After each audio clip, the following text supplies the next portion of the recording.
Welcome to Deadly Dames, and this is actually December 2018's pickup video. So happy new year, we're now into 2019. I didn't have much in December, but we did actually get quite a few things for Christmas, and we got gift vouchers which we've now been able to spend, so that's why I held off doing that pickup video until now. So I suppose it's a little bit of the first pickup video into 2019, but we'll leave it as the last pickup video for December.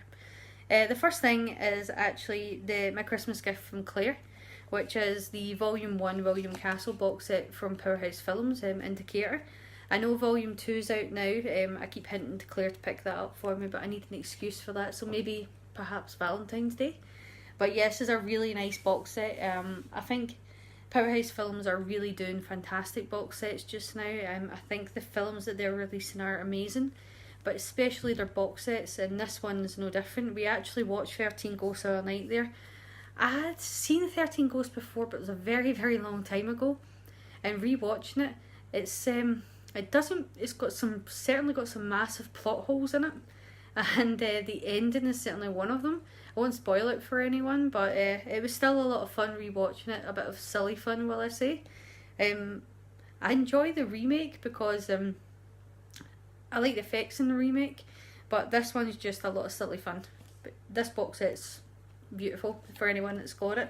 I'm glad I picked it up when I did, because it's number 5,684 out of 6,000, so I left it pretty close getting this box set, but I definitely want Volume 2. It's a beautiful box set. Claire got me another couple of things for Christmas as well. We decided this year that we were going to be really good and not go. Usually we get each other quite a lot for Christmas, but this year we thought, no, let's set each other a budget, because we just had a massive clear out of things in the house, and we didn't want to then go and ruin it all by bringing lots of stuff back into the house. So, we set a budget and just thought, let's stick to it and get each other a set amount of stuff, and that's what we did. So we didn't go daft this year. So she did pick me up a couple of things from 88 Films. She got me Mind Ripper, which is a movie I remember seeing a lot as a kid. I've not had a chance to rewatch it. I know this is meant to be The Hills of Ice Part 3. From what I remember, this definitely is nothing like The Hills of Ice Part 1 and 2, but I'm looking forward to rewatching it. I remember it not being a fantastic movie, but I remember really liking it. But I think it's one of those movies that is pretty bad, but for whatever reason you like it.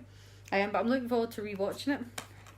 And another one of the slasher movies, and believe it or not, the slasher classic movies, I've actually had to clear out of this. I decided, and I think I've said this to you in videos before, I want to be able to look at my shelves and go, every movie that's on that shelf I love. And I looked at the slasher classics collection, and I looked at the Italian collection from 88 Films, and as much as I think the releases that they've done are fantastic, I'm not just want to hang on to them because they're numbered. I want to just keep the ones which I absolutely love. And unfortunately with them, there was ones in there that I don't love, like X-Ray for example. I do not like that movie, so why keep it in a collection because you don't like it? Don't Go Into the Woods Alone? I don't like that movie either, so I don't want to have two films sitting on my shelf that I'm never ever going to watch again. So I thought, I'm not just going to hang on to them because they're numbered, and I just had to clear out of them too. And it was the same with Shameless. I went through that. I don't like the movie Ratman, so I just decided I'm clearing out these movies, and I'm not just keeping them because they're numbered. And I did it. It was tough as someone that's always had collected movies, and it felt better just being able to look at my shelves and say, and I'm still getting there, because I've still got a lot of to be watched movies that I want to be able to one day just look at them and go, I only have movies in my collection that I love. And I'm getting there. But yes, I took the step and looked at my slasher classic, that was hard to say, slasher classics collection, and it's trimmed down now, and I literally just have the ones that I love. But yes, Claire picked me up the Offerings, so I got off track there. This is another one where I always had seen the VHS cover when I was a kid, and I always wanted to see the movie, but I never have. So I basically said to her when this was released, I really want to see this film, and she picked me up. I've not had a chance to see it. Actually, I might watch it tonight, although I was kind of tempted to watch Retribution tonight or Video Dead. I watched Prison earlier today, which is an 88 Films movie, I'd never seen. That was another one of those ones where I'd always seen the VHS cover and I'd never watched the movie, and it was the first time watching. I really enjoyed it, so it's staying in the collection. So I'm making my way slowly but surely through all the movies, but I might watch this one. Also, I had a voucher, as I said. Used the voucher, went into HMV, picked up a few movies with it. So I got Zombie Flesh Eaters 3. Haven't watched this one yet. I love, obviously, part 1. Part 2 I actually really enjoy. I always sort of describe part 1 and part 2, like, part 1 to me feels like Return of the Living Dead part 1, and in part 2 to me feels like Return of the Living Dead part 2. So, like, the difference between them, the silliness between them, like, Zombie Flesh Eaters part 2 feels like how silly Return of the Living Dead part 2 feels. I'm not sure how this will be, but I'll watch it. If I don't like it, then I don't have to keep it, because that's what I'm doing now. I'm better. If I don't like them, I won't keep them. Nightmare Beach, another movie where I'd always seen the cover. I just had never watched the movie. I did enjoy this actually, but I didn't enjoy it enough to keep the film. What really let me down with this is I knew who the killer was about 20 minutes into the film, and that's what let me down with this film. It was enjoyable. Dropping the film.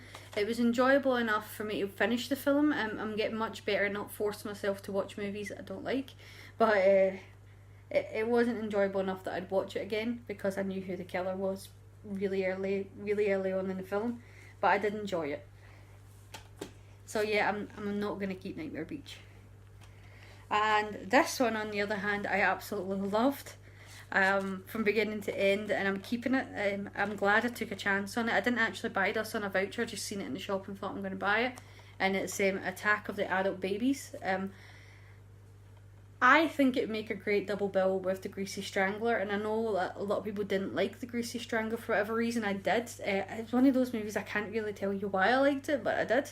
This is a million times better, so please don't compare the two of them. But this was fantastic. I don't know why. I can't even describe it to you, because if I started trying to describe it to you, I'd make it sound rubbish, but it was good. The storyline makes it sound rubbish. It's bizarre, it's crazy, and every aspect. When you read the back of it, it makes it sound crazy, but I loved it. Yeah, so I'm glad I took a chance on it. Really strange film, but really, really good at the same time. So yeah, I'm keeping Attack of the Adult Babies. From our videos, this is the one I actually did get near the beginning of December. One of my favourite films, Elvira, Mistress of Dark. Just a lot of silly fun, but I love it. Keeping that. I've watched this edition of it as well, and it's really good. It's a good remaster of it. And then these two I just picked up the other day there. I actually went in, what did I go and look? Oh, I went in looking for this. For whatever reason, I thought this was a documentary, and that's why I wanted it, and it's the Best of the 80s Scream Queen. It does make it sound like a documentary, and stupidly I bought it without really looking at it. I did look and see that it had movies on it, but I thought it was like a documentary and films. I've seen Nightmare Sisters. I've never seen Deadly Embrace or Murder Weapon. Nightmare Sisters is okay, it's a bit stupid, but never seen Deadly Embrace or Murder Weapon, so I'll watch them and see what they're like. But to be honest, for the price, it's actually really good for 3 films. So I'll give them a go, see what they're like. And it was 2 for $25. So I got Deadbeat at Dawn with it. I've never seen Deadbeat at Dawn. Always one of those movies that you hear about but you can never find over here.